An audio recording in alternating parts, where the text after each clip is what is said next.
And when I touched on them African tribes, you feel me? Like, because we know they wouldn't be called African. But when I touched on the African tribes, I showed you the tribe where all of your modern day Vietnamese and Filipinos got their features from, received their features from. You know what I'm saying? Also, a lot of Asians, because in the human being species, in the human being species, the Caucasian race would be considered like the best version of the human being stock. It go Caucasian, then Asian, then Arab, then Dravidian, and the Mexicans. This is the way that they did it genetically. So in Asia, they mostly present to you because when you say the term Asia, like we are the original Asiatic individuals. You see what I'm saying? Even the term Asia does not just apply to that little land. Like Asia was one of our names too. We was the original Asiatic man and woman is what they was calling us, all right? But we gods and goddesses, but we are the original Asiatic people. If you want to, even get deeper, you know what I'm saying? But when you think of Asia, they gonna show you Japanese and Chinese people mostly, okay? This is because they are the best representation of the human being stock. And this is why when you get around a lot of Chinese people and Japanese people, they don't really fuck with black people like that. They cling more to the human being stock, you know what I'm saying? And some of them do. And when you do, they fuck with us, they be cool as shit. But then the ones that fuck, like most of them be from Laos or Philippines or Vietnamese, you know what I'm saying? It's the people in Taiwan that fuck with us. Of course it's Japanese and Chinese people that fuck with us. You got duality in all races, of course. But what I'm saying, overall though, you feel me? Overall, they do not fuck with us like that. No different than the Mexicans do. You got some Mexicans that fuck with black people. Hell yeah. I got hella Mexican friends. That's a fact. I grew up with going to school with high school Mexicans, Puerto Ricans. I love them. These my people. Like, you feel me? It was, we had Mexicans and Puerto Ricans that was GDs, you know what I'm saying? Like, you know what I'm saying? Like, so growing up, I always fucked with them. I grew up around nothing but Puerto Ricans and Mexicans, so I always fucked with them. You know what I'm saying? And they always fucked with me. But I did see some racist ones, but the ones that was racist was always Mexicans. Like, and they wasn't like flat out. I come up in Chicago, so they wasn't like flat out like racist. It's like how they be down here in the South. But they was racist in the sense of like, you could tell they thought they was better. You know what I'm saying? I don't know why, but they did though. And I noticed even as a kid that like my Puerto Rican homies, they never acted like that. You know what I'm saying? And then I noticed something else because I always pay attention. I noticed that Puerto Ricans and Mexicans didn't get along like that in Chicago. Like they be beefing. You know what I'm saying? Like the Mexicans don't fuck with us. You know what I'm saying? They beef with us and the Puerto Ricans. And then the Puerto Ricans, they fuck with us. And then they be beefing with the Mexicans. Like I was noticing that growing up. So I used to be like, damn, I wonder what that's all about. You know what I'm saying? I always kind of like, what's that all about?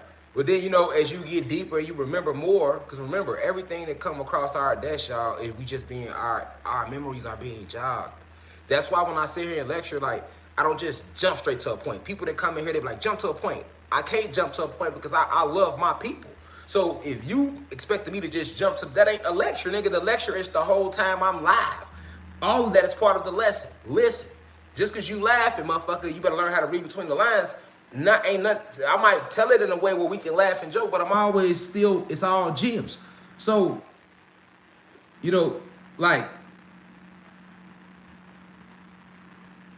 I teach that way simply because of me noticing certain things. Like, and I know how our minds work. Like how we take things in. Like, you just can't, especially when there's new information, right? And like, when we talk about this 8-day portal, this is huge, right? So, I just can't, get on here and just, you know what I'm saying? Motherfucker like, what happened? I'm serious. You know what I'm saying? No, like, I got to connect it, you know what I'm saying, on the lower level, because as above, so below. So, It's just my own little genius way of teaching. You feel me? Everybody got their own little thing they do, you know? I got mine, you feel me? But I'm gonna get the message across regardless. So now when I'm telling y'all to think about all these locations being us, okay? Because you cannot be in a war if you don't know who the enemy is. Period. Okay? You cannot be in a war and not know who the enemy is. And you cannot be in a war and not know who your family is, or who your family at least supposed to be. Okay? So if you go to war without knowing who the enemy is, then you will only war with yourself and your people.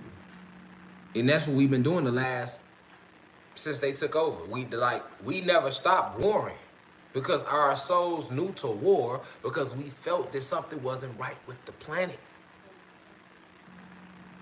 So our souls knew that. But we didn't know where to direct that energy. So you have seen the gods and goddesses warring with ourselves. Physically, by killing each other and talking bad about each other. And then mentally, spiritually, you know, by fearing each other, by wishing the bad, by trying to compete with one another. See, we moving into divine healing energy, y'all. We don't come from pain. We come from true divine love. We don't come from duress and stress, agony. We don't come from that anciently. You don't come from that. You come from respect, morals, dignity. We honored ourselves. We loved our goddesses. We respected them. We put them on a pedestal.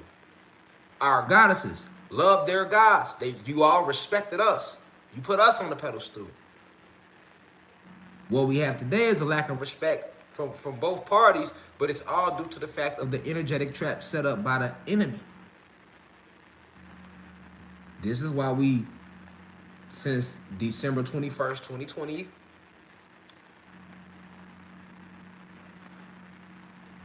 we went into a whole new energy. We're going through a grand awakening right now. It started August 8th.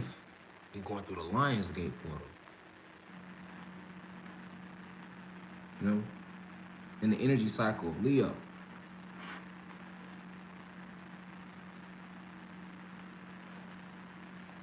But if you know anything about the sun sign, the sign of Leo, what you gotta know is this. Leo is a fire sign. Okay? Leo is a fire sign.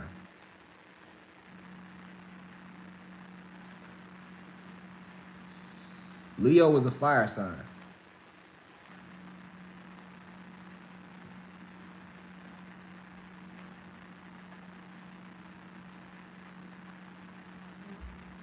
And not only is it a fire sign, it's a fixed fire sign.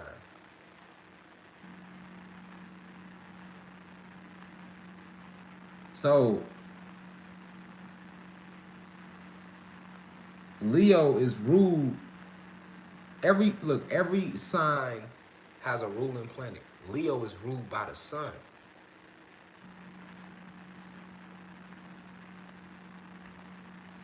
So you don't hear me though. Not only is Leo a fire sign, and the Kundalini energy is what? The blue flame, the fire. And we're where the energy is rising, the planet is moving to a higher frequency, but it's a fixed sign, and it is ruled by the sun.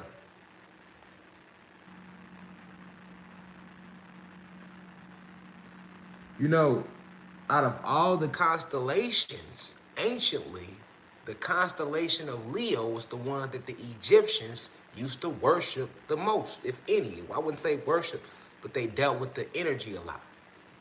They'll tell you that much on Google. You can Google those facts. They'll tell you that much on Google. They won't tell you why But they will at least let you know that the Egyptians, out of all the constellations, it was the constellation of Leo that the Egyptians and the ancient people, the people in ancient Kemet, you know, they gave a lot of attention to with their energy. Okay? So,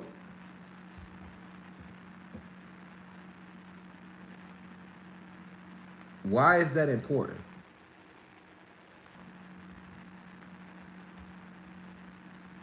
Going through this Lion Gates portal. Why is that important? Because the Kundalini energy is rising on the planet. Okay? So, the Kundalini energy is rising on the planet. You have portals already opening. And we are going through the Lion's Gate portal of Leo. All right? And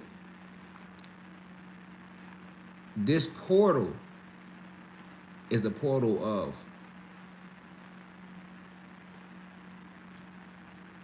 scientific awakening. So what do I mean by scientific awakening? That means, because this portal is open. We're going to go through this portal for about between 9 and 19 days. And the length of us going through the portal depends on the way every soul and spirit on this planet reacts to us, reacts to the portal as we go through. If enough people tap into the right frequency, tap into themselves, go within their deepest selves, focus on that, focus on the voices within that everybody knows is there, but nobody likes to listen to. I'll say that again. If everybody goes within and listens to the voices that we all know is there, but nobody likes to listen to, then we'll go through that portal, we'll stay in that portal a lot longer. But if not, we'll only be in there 9 days. But it's a grand shift because certain polar caps and what they call ice walls will completely disappear as we go through this portal. So that ice ring that's around this realm of these 7 to 8 to 9 continents, however many they want to tell you they is, because they're all lying anyway. But remember I told you in the map, we live inside the ice ring. Antarctica is the ice ring around. Okay, these ice walls are breaking down. And you have us in the middle. There's the ice ring around us, which they tell us is Antarctica. All right, and then outside of that ring, you have more land and more of us, and then they have another ice ring around them. Okay, with more of us on that side, and they're blocked in by ice ring. So we separate into 3. Okay, but the gods and goddesses that are locked in the middle of the ice realm of the realm through ice walls, their ice wall, which separates us from them, is melting down. And it's going to melt down completely during the 8th. During this little 9-day portal. As we go through. All right. On top of that,